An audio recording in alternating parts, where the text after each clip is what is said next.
participants via Zoom. Should we proceed, Dr. Azura, or we would like to wait for a few minutes more?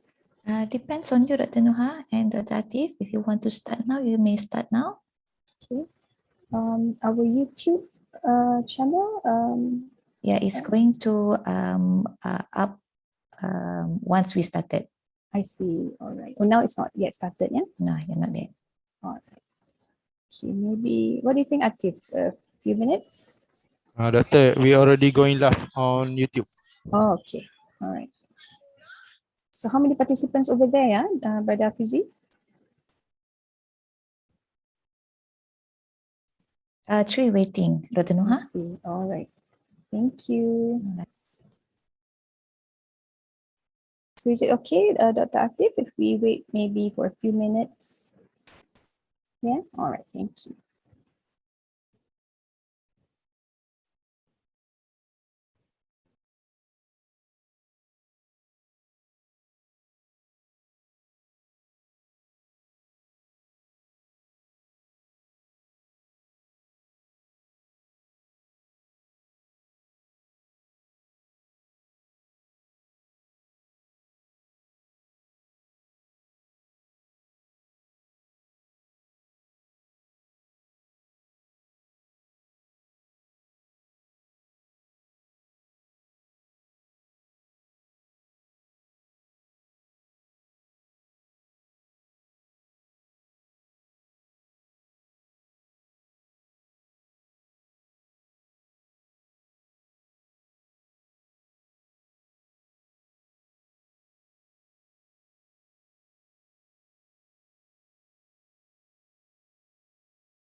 Assalamu alaikum, everyone. Inshallah, we will start in about a couple of minutes. Yeah.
All right, let us start now. Okay, Assalamu alaikum warahmatullahi wabarakatuh. And a very good everyone. Inshallah, before we start, let us recite the Kitab Al-Fatiha.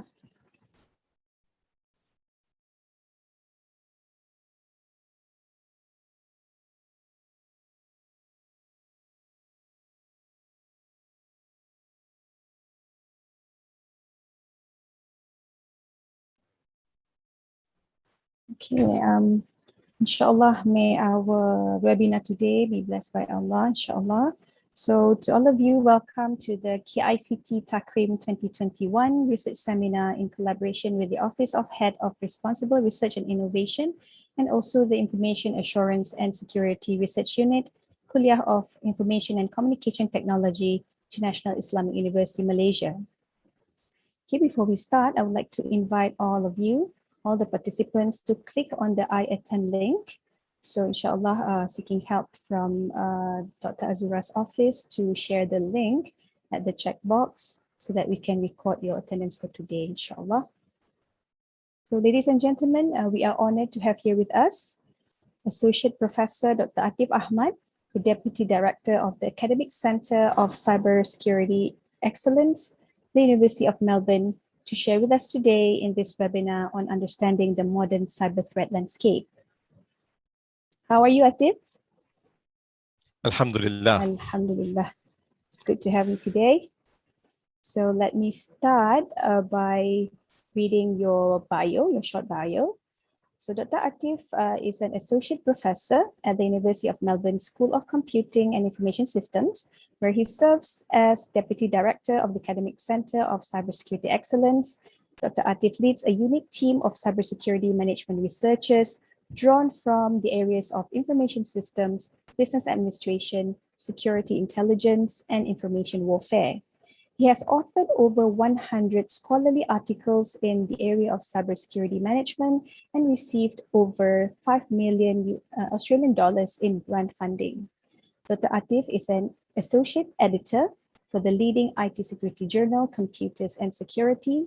He has previously served as a cybersecurity consultant for Worley Parsons, Pinkerton and Sinclair Nightmares.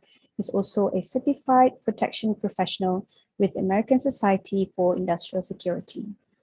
So inshallah, in this webinar, Dr. Atif will profile the main categories of cyber threat actors in terms of their motivation and capability, and then proceed to explain the stages of cyber attack. And then he will conclude with key challenges and insights from case studies and professional practices to explain how organizations can defend against sophisticated threat actors. So without further ado, ladies and gentlemen, please welcome Associate Professor Dr. Atif Ahmad. Over to you, Atif. Assalamu alaikum wa rahmatullahi wa barakatuh. I hope, inshallah, you can hear me clearly. Yes, okay. So in this 1-hour presentation, as Dr. Nurul Nuha explained, we're going to be talking about the threat landscape, going through the actors and talking about key challenges that organizations face. So let me just start by bringing up some ideas that will set the scene for our conversation today. Digitalization has profoundly changed the way organizations operate, right? That's the core understanding that is informing what I'm going to be talking about today. Consider for a moment how many organizations rely on digital platforms for the continuity of their business, right?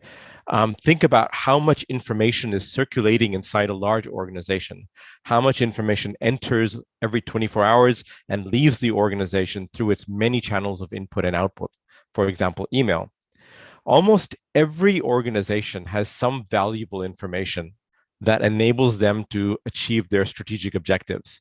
And among these are mission-critical digital platforms and services, like if you think about Amazon, Amazon could not survive without its e-commerce platform.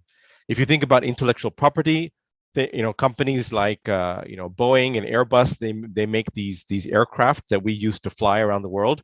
These are products. These are innovative products. If you think about the vaccines that we are injecting in ourselves to protect ourselves from COVID with Allah subhanahu wa ta'ala's assistance, these vaccines are innovative products. And in each of these products is considerable knowledge, considerable information, and years of hard work.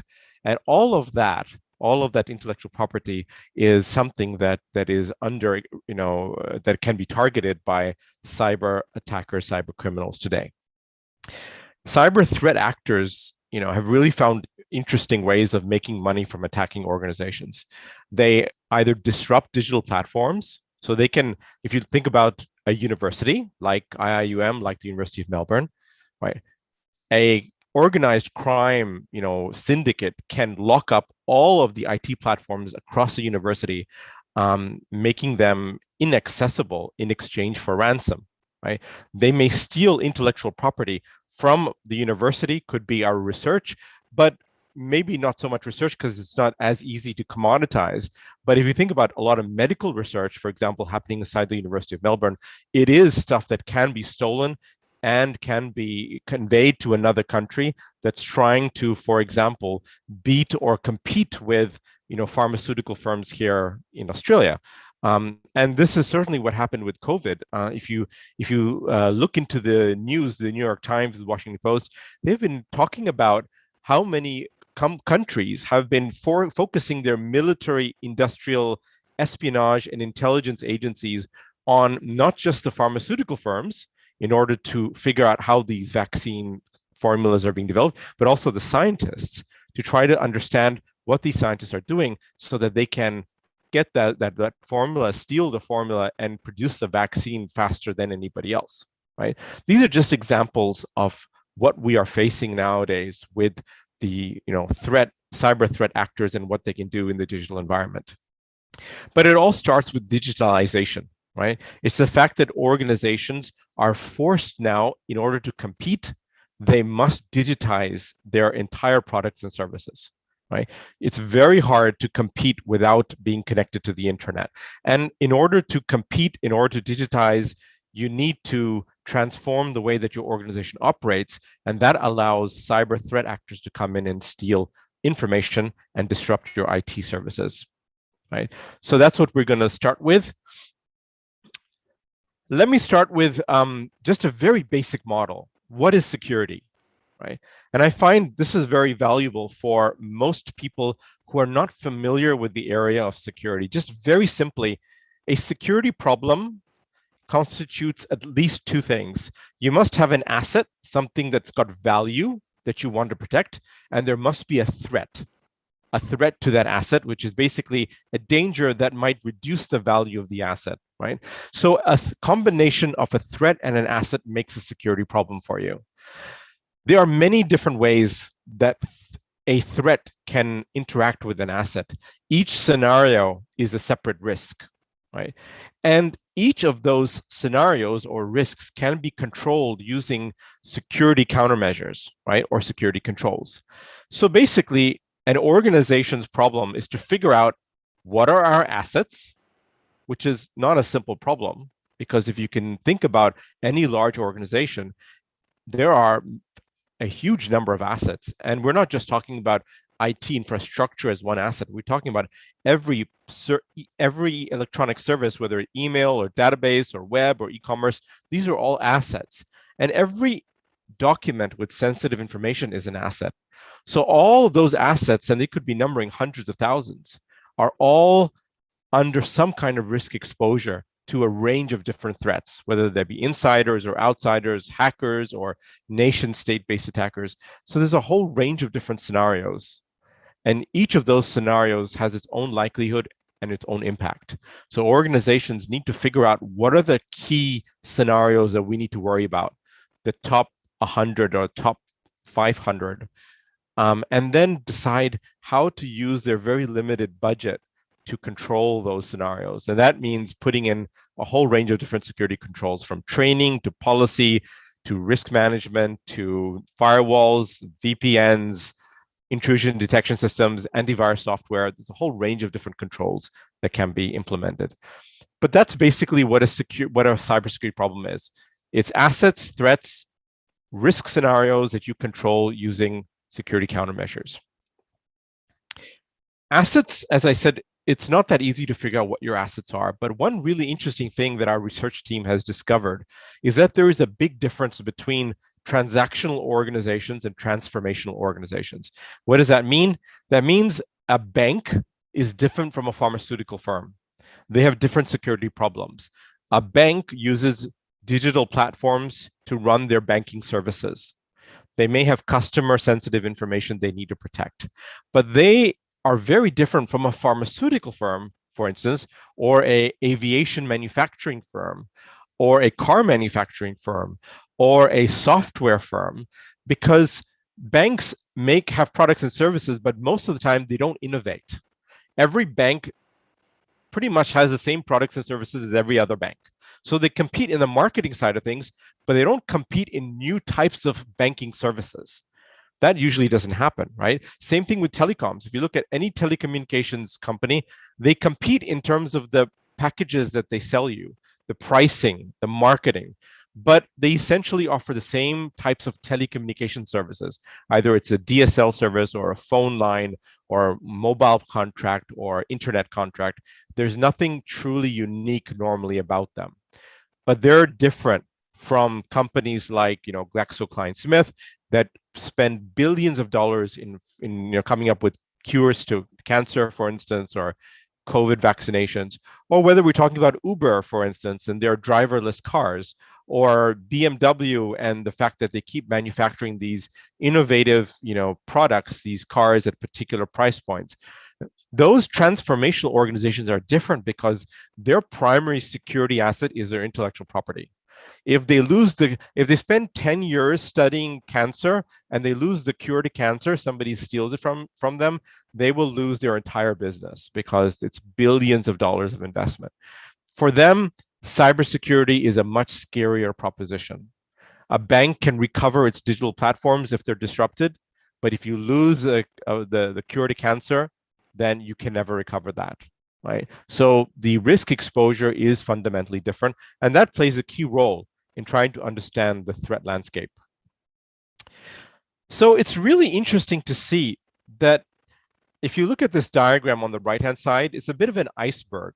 And the iceberg here is just to give you an idea that, when an incident happens, a cyber incident, there are some impacts that are obvious to everyone, and then there's some impacts that are completely hidden.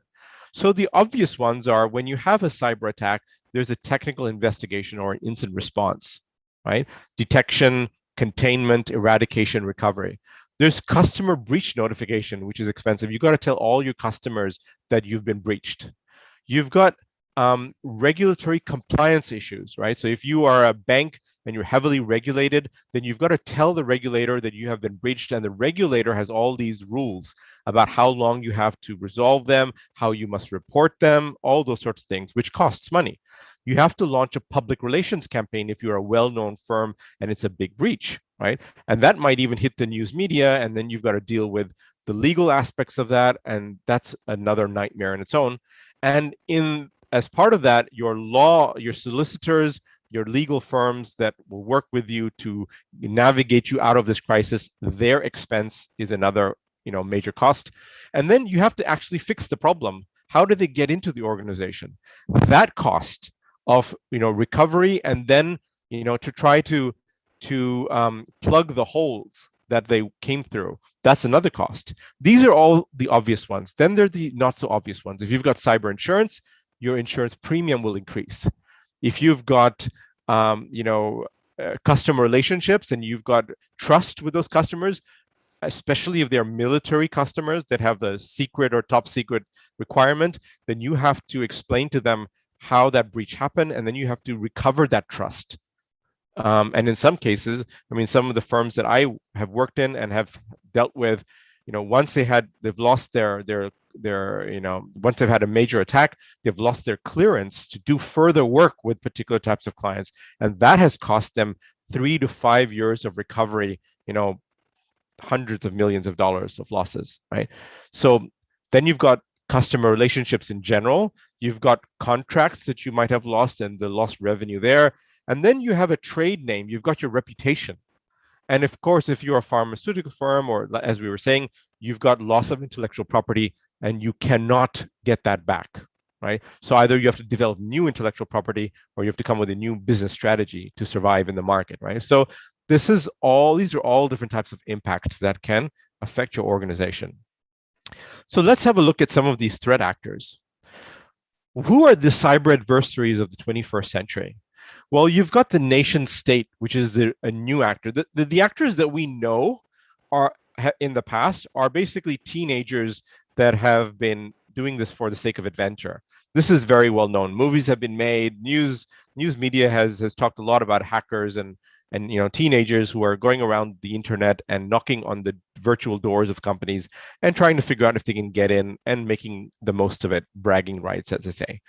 But that's like 20, 30 years ago, right? Even though that image has been enduring till today and has a deep rooted, impact on our mindset about when you say the term hacker, people still think teenagers, but that has changed. It's changed for many years now. And we've got new actors now. I mean, those teenagers have grown up, by the way, and they haven't lost their ability. They're now not incentivized by adventure. They're incentivized by financial benefit, right? So yes, they are still there, but you also now have organized crime that have decided that they can make money by ransoming other organizations, right? So ransomware attacks are big business. There's a financial model there. There are organizations that work 9 to 5 in certain parts of the world. People come to those organizations wearing suits and ties, and their entire job is to look for, organizations in the first world that have lots of money or can be ransomed, and to figure out how to get in and to lock them up and to ask for money, and they do it very politely. And they do it with a lot of background work. Like, for example, they'll only target an organization if they know the organization can pay. They'll only offer a figure to release or to undo the encryption on their IT infrastructure and the information if they know that they can pay them. And that usually means, and we've heard this before, that a lot of these ransomware groups know what your bank account balance is. And they've got formulas that are worked out to consider how much it would cost you to rebuild your IT systems, and how much they can then offer you to make it easy for you to pay, And so they're in the business of getting paid, not in the business of not getting paid. So organized crime is big nowadays. But you've also got these other ones. You've got disgruntled employees that are inside your organization, behind your defenses, who are angry for whatever reason. You've got business competitors who have decided that they've invested maybe 10 years into figuring out how to solve a problem, and they can't figure it out. And you've solved it, so they might as well steal it from you, right? And so for each of these examples on the screen here, you see these names like SolarWinds, Phillips 66. These are all legal cases or incidents that you can find on the web. And they are examples of each of these situations. Huawei versus T-Mobile is another one. Uber versus Waymo, GE Electric. These are all like major cases. You've got the nation state adversary, which is like a country that has maybe a military arm with a specialized hacking team, and they may be doing that for national, superiority, national security reasons, cyber war reasons, or commercial theft reasons, right? So there's all these different actors in the threat landscape that we need to be considering. Why are they doing this? For many reasons. One is to replicate your capability if it's a business reason. For profit, if it's ransomware. To steal something you have. It could be if you're a bank, you've got money, they want to steal the money. It could be if you're a bank, you've got customer information like the bank account balances to know what that is. That's a target. They may want to know something that you know. They may be wanting some intelligence that you have that you may not even know you have, right? So they may be targeting another organization, not you, but you might be a means to an end. So it's important to know, if you're a business, what your supply chain is and who you are, you're working with in terms of your clients, because you might be targeted because of, your clients or because of your supply chain, right? There could be a national security reason, like, for example, they want to bring down power stations because it's the beginning of a war.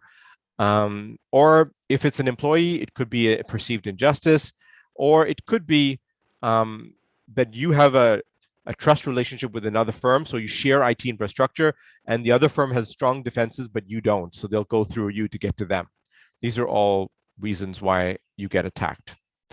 So if we were to look at the different types of actors, here's a typology that might be helpful. You can divide threat actors into two key categories. One is threat actors that have a malicious intent and threat actors that have no malicious intent, and the attack or the incident is really a result of an accident. So accidental, accidents, which relate to cyber incidents, are also a threat actor because they still cause impact, but they're not something that you lose any sleep over, because with any good organization with good security measures can usually deal with accidents that are happening outside the firm. Inside the firm, you have to be very diligent. So if somebody is responsible for your accounting part of the organization and they accidentally put a 0 on a check, an extra 0, that can cause huge impact, right? So it's tricky to catch these, but overall, it's not going to bring your whole firm down.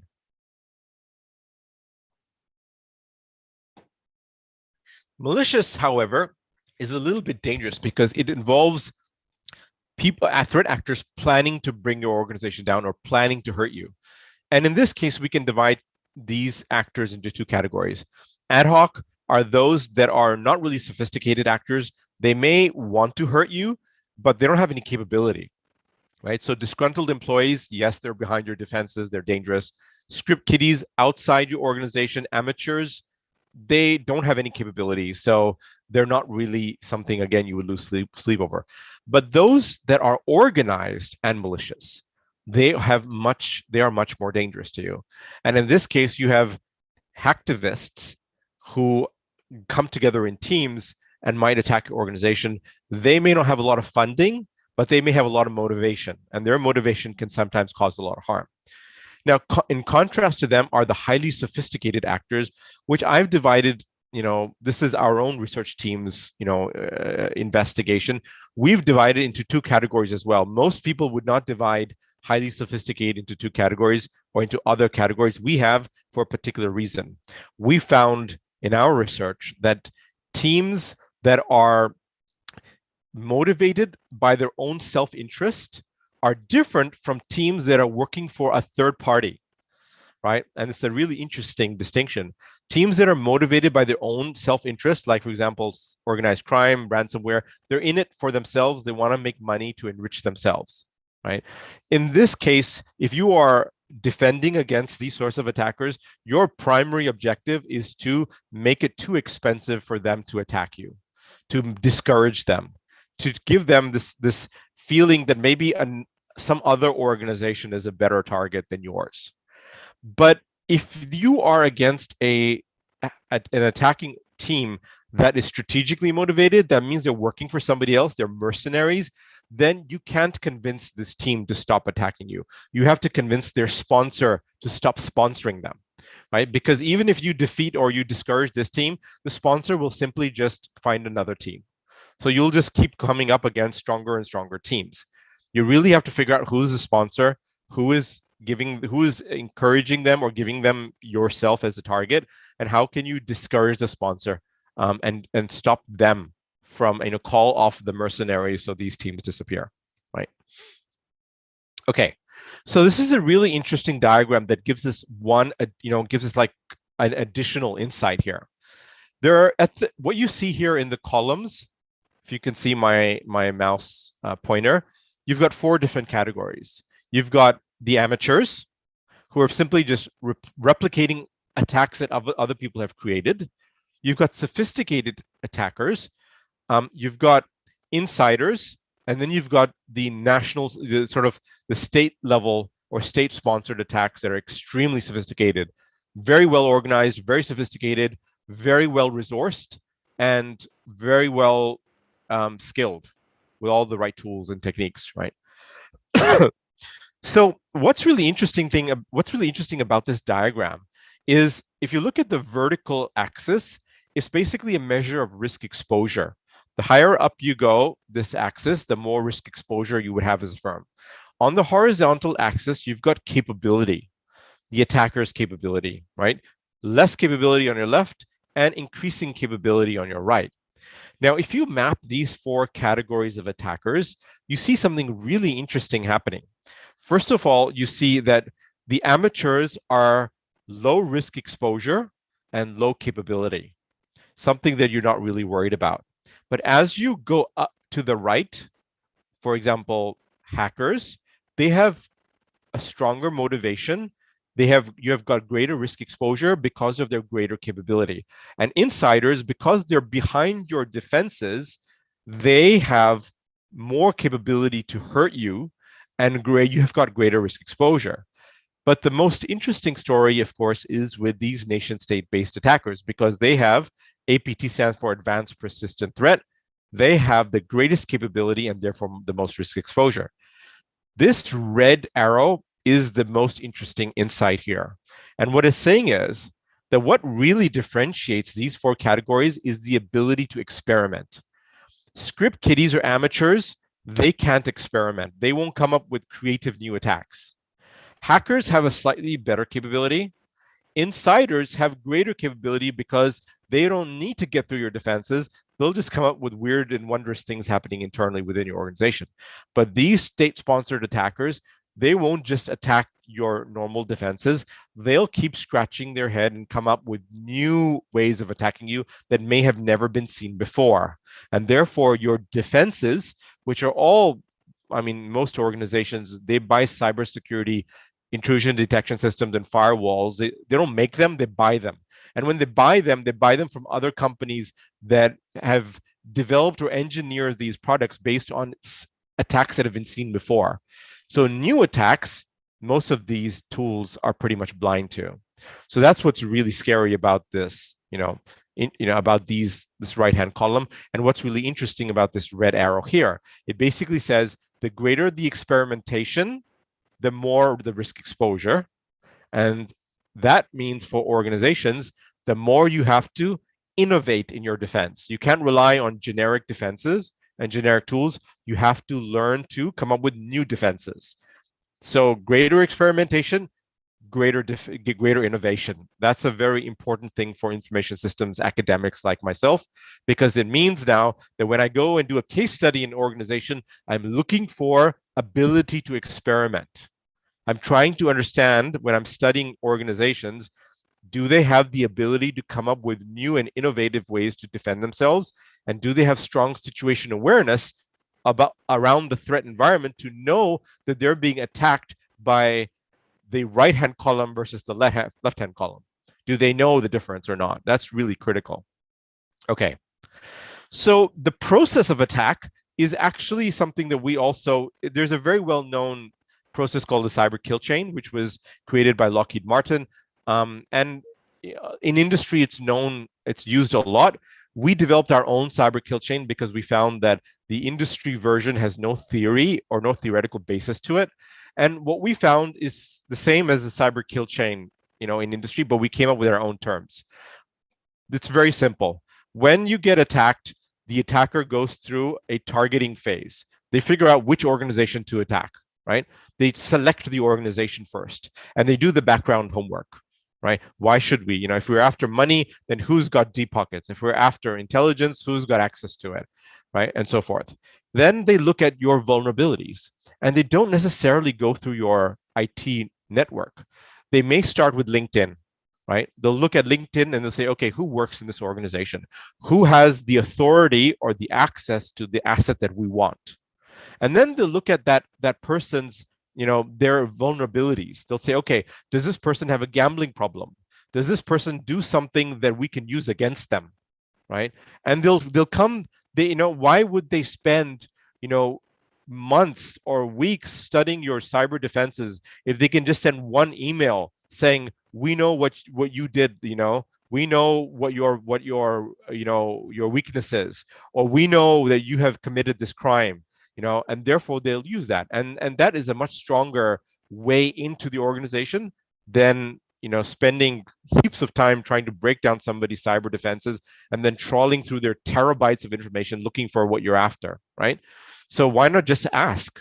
And if it all comes down to, do you know how to ask, right? Rather than going through the conventional means. Once they figure out what your vulnerability is, whether it's an IT vulnerability or a human vulnerability, whatever vulnerability, then they'll try to figure out how to exploit it. So if it's an IT vulnerability, they'll create an environment where that vulnerability gets exposed, right? So yeah, I mean, I'm looking for an analogy here. If you've got a strong cyber defense, I'll give you a great analogy, actually just came to my mind. Think about Stuxnet. See, Stuxnet was an attack on Iran's nuclear facilities, and the nuclear facilities were run by computers that were air-gapped, right? They were not connected to the internet. They were completely air-gapped. There was, no internet connection, no connection, digital connection to outside of the nuclear facilities. So how did the Stuxnet worm find its way inside Iran's nuclear facilities if it had no internet connection? And the answer was they created an environment, right, where the scientists who were inside the nuclear plant decided to use a USB that was given to them for free and plug it into a computer, right? Where did that USB come from? It was given out freely in a bowl of USBs in a scientific conference where the scientists went and they say, oh, free USBs. And they picked up a USB and they took it home with them. And then one day they decided, oh, we're looking for a USB. We don't have a USB. Oh, there's one.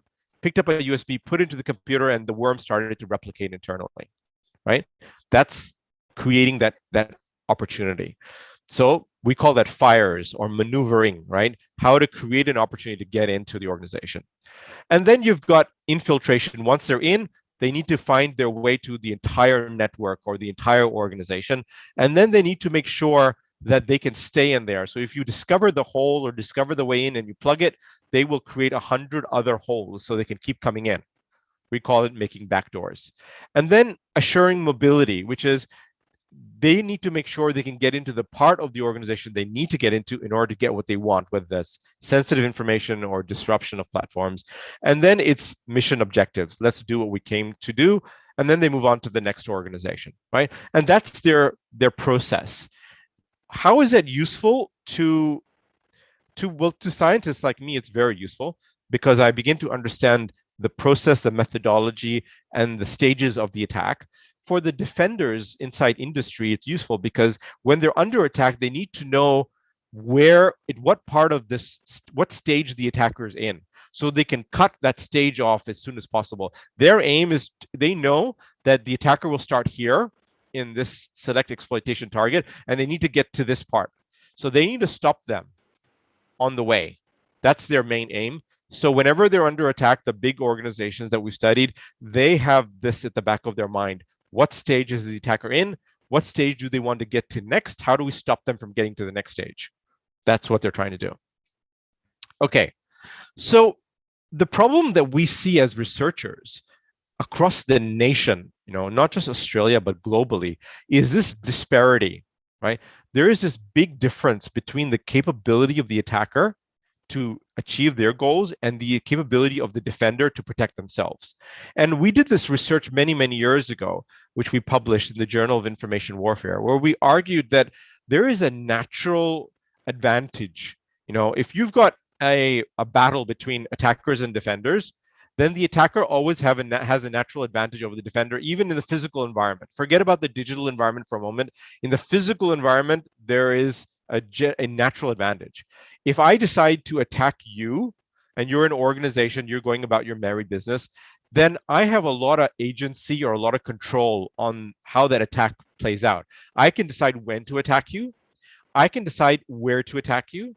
I can decide what technique to use in attacking you. And I can actually prepare for my attack while you're asleep, pretty much. And I can prepare for a month or 6 months or a year before I start the attack, which gives me a lot of prep time. And then I know a lot I can study you and know your vulnerabilities. And I can use all my available resources in the one attack. So these are all my advantages. If I look at the defender situation, there are a lot of disadvantages. When they're under attack, they usually are not caught at a convenient time, right? So if the attacker knows what they're doing, they'll attack you on a weekend when everybody's gone home. They're not going to attack you on Monday at 9 a.m. because they're polite, They're going to attack you when it's the most inconvenient. So public holidays, weekends, Eid festival, all that's perfect for them because everybody's home, nobody's paying any attention. Now's the time to attack, right? They'll also attack you while you're in a compromising position. So they'll look at it, for example, you've got a crisis in the organization for whatever reason, there's an audit happening or whatever, everybody's busy, they'll attack you then, right? They'll choose a technique or a method or a way of getting in where you don't have strong defenses.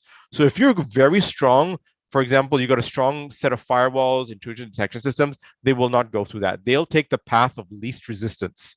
They'll go around it, find some other way of getting in. And when they've prepared, they may have spent 6 months to a year, but you've got no time to prepare in your response. So you have to be always ready. And when they and they know you and they've studied your vulnerabilities and you know nothing about them. You don't know who they are. You don't know if there's one attack or 10 attackers. And you don't know if it's going to last for 1 minute or 1 hour or 1 month or 1 year. Right? So you've got very little information and a lot of uncertainty. And whereas they can put all the resources into the attack, you've got to distribute your resources to protect all your assets, right? If you've got a lot of assets, you've got to protect all of them. You can't just say, well, I'll protect one and I'll forget about the others. You got to know what the priorities are, but you got to figure out how to protect your assets collectively, right? So think about all of those, that asymmetry between attacker and defender. And now you can consider for a moment why all these cyber attacks are so successful, right? They're successful because organizations find it very difficult to protect themselves against attack. There's the natural advantage. And we've done some research to show that that natural advantage in the physical environment becomes a lot more dangerous in the digital environment, right? Because in the digital environment, you can attack from across the world. There's no physical limitation. And attacks can happen in milliseconds, right? And the attack surface of organizations can span 30 countries, right? So it's really, really complicated. So we're actually running out of time. So I'm going to skip this and go to one other main slide before I come to the key challenges and conclusion. The disparity between attack and defense is really sort of what I'm trying to capture here. Attacker capability over the years has dramatically increased, and defensive capability has not evolved at the same rate, right? Organized, you've got attackers that are organized in military style teams. They're no longer individuals. They plan and they organize their attacks and the process of penetration. They're not doing random door knocking. They use military grade cyber weaponry. And that's another really interesting thing about the digital environment. When the US of A, for instance, goes, and this happened, a number of times, the National Security Agency in the US had a breach, and a lot of the military grade cyber weapons that they had been developing for their own cyber attacks, they got released into the wild. And now a lot of organized crime use the same cyber weapons. So once you release a cyber weapon into the internet, everybody can copy it, right? It's different to a nuclear bomb. If you make a nuclear bomb, right, it's really expensive to make one, right? And to make another one is still very expensive. But a cyber weapon like a virus, to make one takes a lot of knowledge, not a lot of money, and to copy it takes zero. You can make 100,000 copies of a virus. And when you're hitting an organization, you only need one virus to get through. You don't need all the viruses to get through. So consider the parameters of this type of operational theater of attack. And of course, attackers are now financially incentivized. It's not adventure anymore. And they have the willingness to experiment to see what works. Okay. On the flip side, defenses have not evolved. IT infrastructure is becoming more complex. Organizations are ingesting oceans of information, so much information, or organizations don't retire information. They just make more information and ingest more information. They've got a compliance-driven mentality, which means they're driven by the need for regulation, best practices, industry standards. And if you develop your defenses, because you want to comply to a standard, then your defenses are standard defenses. They're not customized defenses. Your attacker is studying your organization and looking at your vulnerabilities, but your defenses are just general defenses, and they look like the defenses of every organization in the sector, right? Because everybody's using the ISO standard, so everybody's defenses look the same, right? And nobody's collecting or trying to understand what is going on in the threat environment. They just think that if they erect their standard defenses, everything will be fine. And of course, organizations, they don't have a lot of money to spend on cybersecurity. They think that it's a technical problem. So they give it to IT operations, and IT operations division, they're like cost centers. They're not revenue generators. The business part of the organization makes all the money, and the IT security and IT management, they make no money. They're not a business. They're just cost center, right? And of course, the organization has very little situation awareness, and they don't have the ability to innovate. So what do we do, right? Our research tells us that one of the key things we need to do is we need to change how organizations are driven by cybersecurity. We need to find the balance between compliance and regulation on the one hand, and threat intelligence on the other. How do organizations collect threat intelligence and operationalize it? Okay, so a lot of people who may be listening here say, hold on, but lots of organizations collect threat intelligence. Haven't you heard of FireEye and Mandiant and so much threat intelligence and STIX? All these things are threat intelligence. Yes and no, they are threat intelligence, but a lot of organizations collect threat intelligence purely in the IT operations division for purely network attacks and system attacks. They don't collect threat intelligence about the business, about the whole enterprise, and that is a real problem. Right? If they're not collecting threat intelligence about the whole organization, then only one small team is understanding what's going on systems and networks, and the business is in the dark, right? So we believe that threat intelligence is the way to go, and we're now conducting a lot of research on incident response capability and threat intelligence capability and how these are to be developed. And so far, we're going to look at attack surfaces. How does the organization understand its actual attack surfaces? How do they collect threat intelligence? How do they analyze it? How do they develop strategic analysis of threat intelligence? How do they create reporting and feedback across the whole organization? And how do we use analytics to power threat intelligence? Right? And so we're doing some work with the big banks to understand how to create that enterprise level threat intelligence so the whole organization begins to realize how digitization has created new vulnerabilities and how the business needs to be protected. So we're not just talking about IT operations. We're not just talking about IT teams. We're talking about the whole business. That's the difference. So what are the challenges? We need to figure out who in the organization needs to know what the cyber threat intelligence is. And how do we customize cyber threat intelligence for business managers so they understand what it means for their business? How do we create accurate threat intelligence that tells the organization who is attacking them and why they are attacking them, and whether this threat actor has attacked them before, and what are they after? And how can we do it in a timely manner so decision makers can make good decisions with the threat intelligence that they need when they need it, right? Which is a real problem, because threat intelligence, if you look at, if the last big case study we did, there were 20 billion log entries every 24 hours of security related data. Think about that, 20 billion log entries from IT infrastructure across 30 countries that they had to analyze within, that was being generated every 24 hours that they had to analyze and come up with actionable insights for the organization.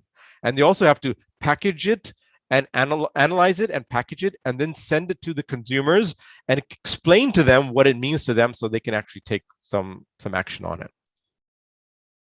So my conclusion, organizations need to know what their assets are. They need to understand the threat landscape. They need to understand why threat actors are attacking them. And they need to reorganize their infrastructure and their team structures so they can understand how to respond to attacks quickly with agility, right? And the most promising avenues from a research point of view are incident response and cyber threat intelligence at the moment. Jazakumullah khair, and I'll stop there, inshallah, and take your questions.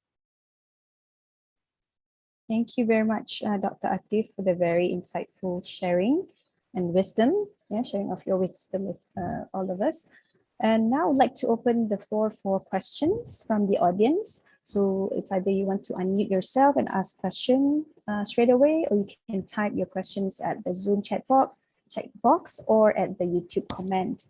Perhaps, Atif, while waiting for questions from the participants, if I can ask you a question, we can compare between the way organizations in Australia are dealing with cyber attacks, and based on your observation, perhaps how the Malaysian organizations are addressing the modern cyber threats today. Are they similar or different? That's a good question. I haven't done, so in the last 3 to 5 years, I've done 6 or 7 case studies in Australian organizations looking at incident response, right? And all I know about Malaysian organizations is that they're much more driven by compliance and regulation and government standards, and less aware of threat intelligence. And their instant response capabilities are also much less compared to Australia.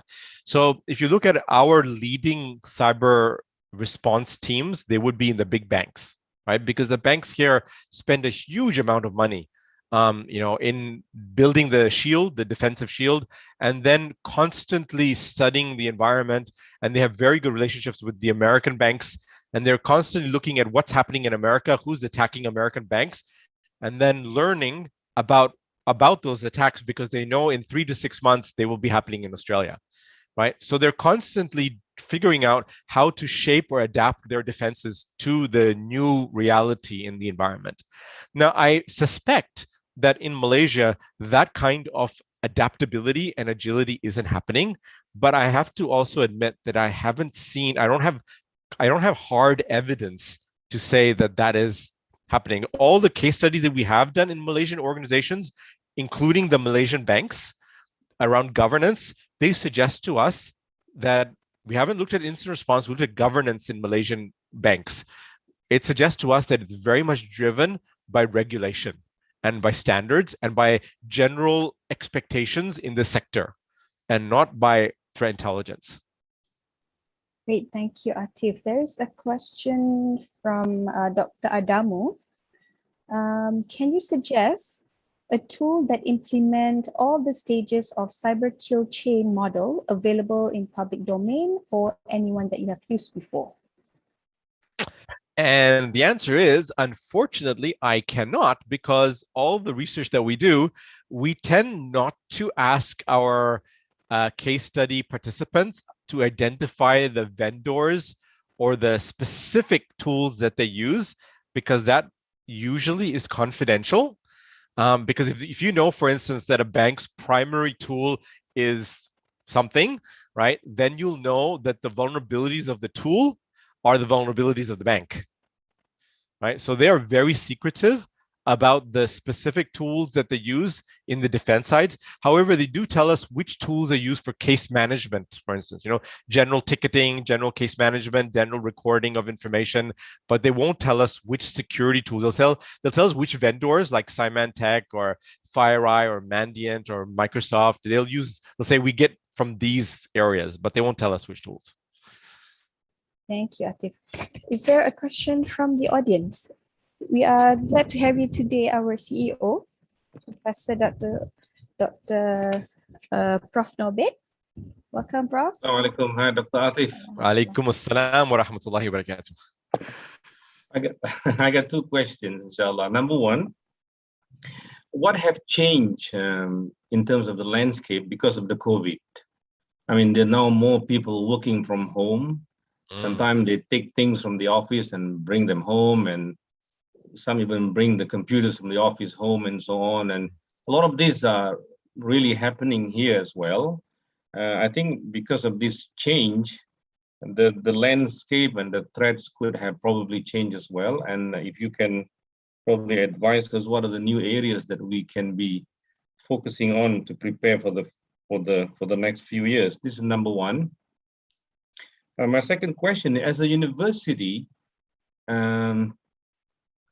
both your university and our university, I guess our core business is actually education.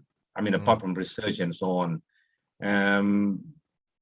Developing an internal cybersecurity team may not be the choice of the future. because these days there are a lot of companies that we can outsource these services from, managed security services, penetration testing, vulnerability assessment, and so on. What is your general advice? Should we develop our own internal capabilities in this? And which I find that quite challenging, because the hackers are like 10 kilometers ahead of us, and they work together. I suppose that we don't even share with other universities and so on, or with other colleagues. So we always like we're behind them. My feeling is that I should just outsource this kind of services for the future. Do you agree with this view? Or, I mean, if you can share your experience in Australia. Thank you very much, Dr. Atif. Jazakallah khair. Those are two fantastic questions. Okay, question number one. How has COVID changed the threat landscape or the risk exposure to organizations? Our team specializes in large, high-value organizations like critical infrastructure and banks and so forth. So one of the really interesting things that's happened is, if you think about large, high-value organizations like castles, like medieval castles, right? They have built over many years defense in depth, right? Series of barriers around their infrastructure to protect their core assets from these attackers, right? They've developed the very sophisticated cyber shields, like bubbles around the organization, to protect the core assets that are inside the bubble from the attackers and the baddies outside the bubble, right? Now, what happened with COVID is people were no longer able to come and work inside the bubble.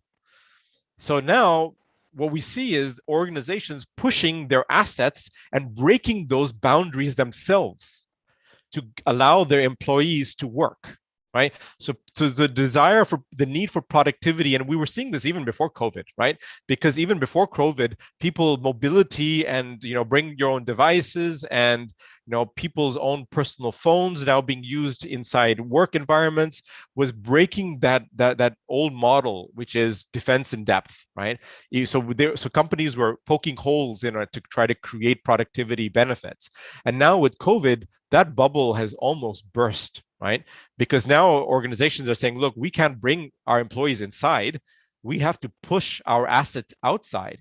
And now, where is the battlefield? The battlefield is not inside corporate infrastructure. It's in the homes of every employee, right?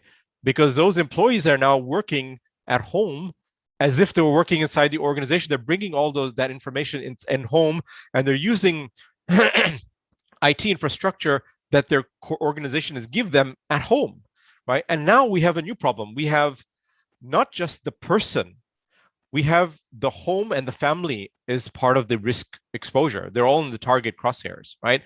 And like the last time I had a conversation with the cyber strategy lead of one of the big banks here, I tried to use Zoom, and the guy was like, no, I can't use Zoom at all. And I was like, and he said, it's not because we're going to say something that's sensitive, it's because my organization won't allow me to connect any IT infrastructure with that. So it's not just about trusting employees, it's about the trust in the infrastructure itself. So these big organizations are now trying to say, okay, you need to work from home. Here's a whole set of IT that you're going to take home, and you're going to only use this IT, and you're not allowed to use any other IT. Right? Do you accept or not? Right? This is the technology that you can use, and this is the work you're going to do. It can only be done on this IT. And so they have a separate set of IT for their family related things and a separate set of IT for the organization, and they have to create a barrier between the two. And that's very difficult. I feel like civilian organizations really struggle with this because civilians don't have that discipline. If your kid runs off and takes your computer, and starts to play games on it, you can yell at your kid, but there's only so much you can do, right? So that's a real problem the organizations are facing. So hackers are now thinking, wonderful, organizations and their corporate infrastructure, it's unmanned, people are no longer there, and so now you see all these crazy attacks on BlackBerry. Talked about the massive attacks on their IT corporate infrastructure because nobody's home anymore. Nobody's sitting in the protecting those servers or rebooting things or looking at what's going on. So that's one. I hope that kind of gives you some idea of the first one, right? pushing assets to boundaries, breaking through the old model, trying to create new defenses around each individual asset in people's homes and at the boundaries of the organizations, not at the core center, right? That's my answer to the first question. Does that make sense? Okay. Number two, should organizations outsource their cybersecurity? Now, okay, why outsource? Number one, the cost of actually having security is going through the roof. Security tools are becoming expensive, and companies like FireEye and so forth are they're really increasing the cost of using their tools. That's one major reason. Hacker capability is way ahead of defender capability, to the extent that defenders are now saying it's too expensive, we can't keep up, we want to outsource, right? And so there's lots of good reasons why you want to outsource. Now, why would you not want to outsource? Number one, I think a lot of organizations that outsource security don't understand necessarily what security is, okay? So now I'm not saying that outsourcing is a bad idea. The problem is that most organizations, when they outsource security, they don't do a proper risk assessment. They don't actually know what they're outsourcing. They try to outsource the problem, not the function, right? Big difference between outsourcing the problem of cybersecurity to outsourcing the function of cybersecurity, right?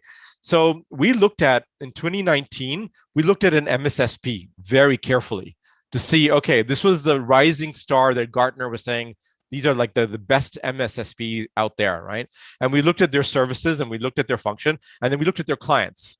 And we realized that the clients that they had were outsourcing their entire cybersecurity. So the client would only have one cybersecurity person in the whole organization.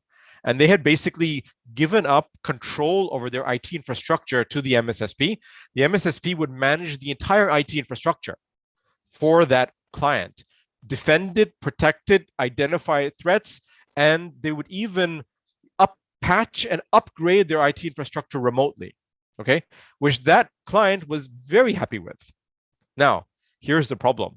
The problem is that if you think that your cybersecurity problem, and I don't mean you, I mean generally, if an organization thinks that their cybersecurity is a technical problem, which is only about managing networks and systems, then to some extent, it makes sense to do that, right? Some extent, right? Because the protection of the defense around IT infrastructure is complex.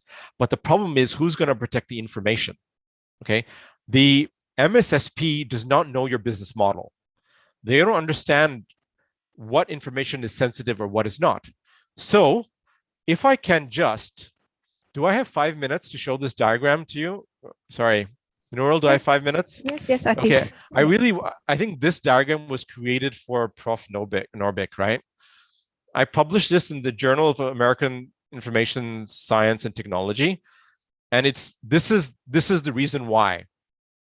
You see this diagram here is basically, it's a diagram of an attack on an organization. No, this is a diagram of a response that the organization does. Okay, so let's say your organization has been attacked. Your incident response detects that your key server has crashed, okay? The next thing that the MSSP is going to do is they're going to diagnose this as a service disruption, and they're going to immediately restore the services availability, and they'll try to get your business back on its feet and to do what you normally do. So they go from event 1 to event 2 straight to event 11, right? Server's gone down, service disruption has happened. Let's restore the service. Everything's back on. This is what your MSSP is going to do. Now, if you had an internal capability that knew what it was doing, this is what they should be doing. So after the service disruption, they should first do a root cause investigation, which your MSSP will not do, even if you tell them to do it. And then they need to ask the business side of the organization, the server that went down, what's on the server? What information was on the server? And then they need to test why the server went down in the first place and what other servers might have gone down or what other things happened in the organization that might be connected to that incident. And then they need to talk to the C-suite executive, which is your CISO and so forth, and say, okay, this server went down. This information was stolen. What's the business implication of that to the organization, right? What were the attackers after? Were they stealing your R&D, your IP. And then the business needs to come back and say, look, this information was either totally not important or it was very important because we're about to go into a merger with another organization. That information is critical for us. And then the business gives the strategic context. And then that strategic context goes back to the incident response team. And now they start looking for other servers in the organization with information that's related to that to see how much information was stolen, and then to get an idea of what the threat actors' objectives were, right? That's what would happen if you did not have an MSSP, but you had an internal capability that had the full spectrum view, right? Which I should say is not a lot of organizations. Does that make sense? Thank you very much. That is excellent. Excellent. Thank you very much. You. Okay, I think we can have one more question. This is from YouTube.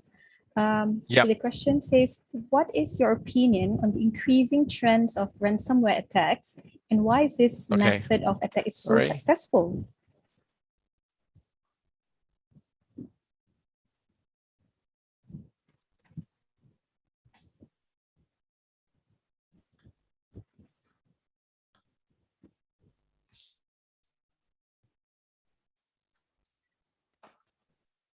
Did you get the question, Atif?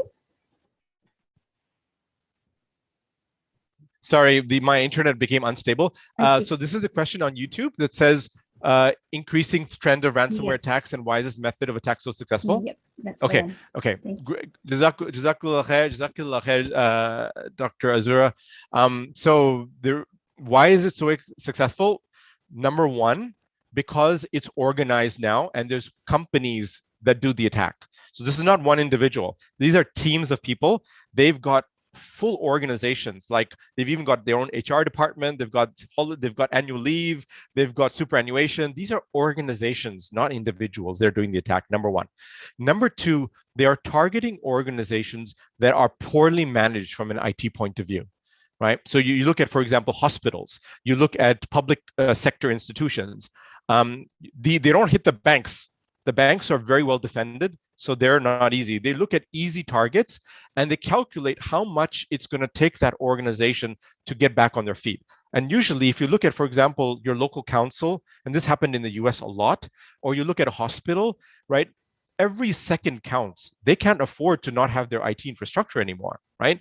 But they don't have the management capability to have a decently defended IT infrastructure. So it's so easy to go in and just lock up their entire IT and say, right, your hospital, you guys make how much money every month, every day? Let's just ask you to give us 10% of that or 20% of that, and we'll completely, we'll unlock your systems. And when the hospital administration comes together and says, right, what do? We can't do anything. They'll pay the 10%. And it's not just hospitals.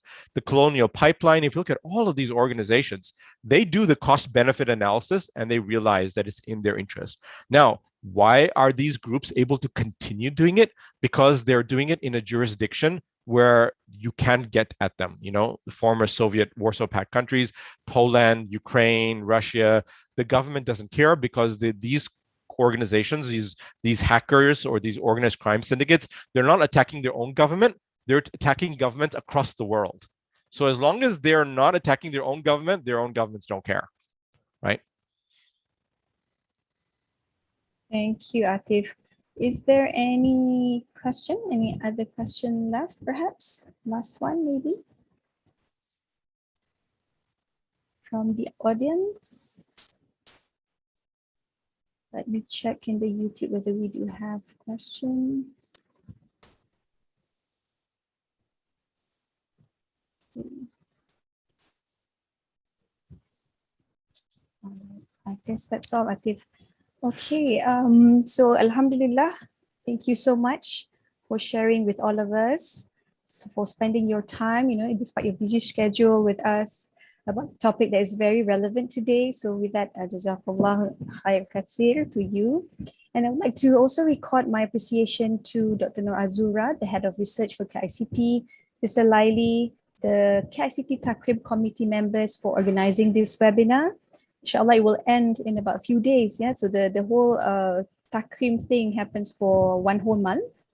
And also thanks so much to all the wonderful participants. Yeah, may this webinar give you a fruitful and insightful knowledge, inshallah. And let's together make the world, the cyber world, a better place, inshallah. So with that, let's end our webinar with Tasbih Kafarah and Surah Nas.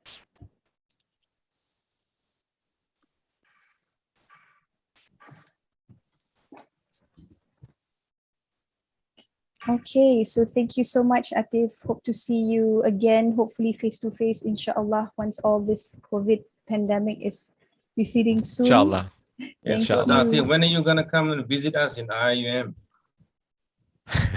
Inshallah, as soon as the flights resume, I will be there, Okay. inshallah. Inshallah. So please let me know and we will invite you at the KICT, inshallah. Inshallah. Jazakumullah khair. Barakallah bikum. Thank you, Prof. Nobik, Thank for you. being Okay. with us. And Prof. Rahman, our new dean, also gave his salam. He had to leave at 3:30 just now. Alaykum assalam. Despite, he said that it was getting more interesting, but he had to leave. And thank you, everyone. Thank you so much. Right. Thank you, Yeah. Atif. Assalamu alaikum. Okay. Alaykum assalam wa rahmatullahi wa barakatuh. Assalamu alaikum to all of you. Salam. Salam wa rahmatullah.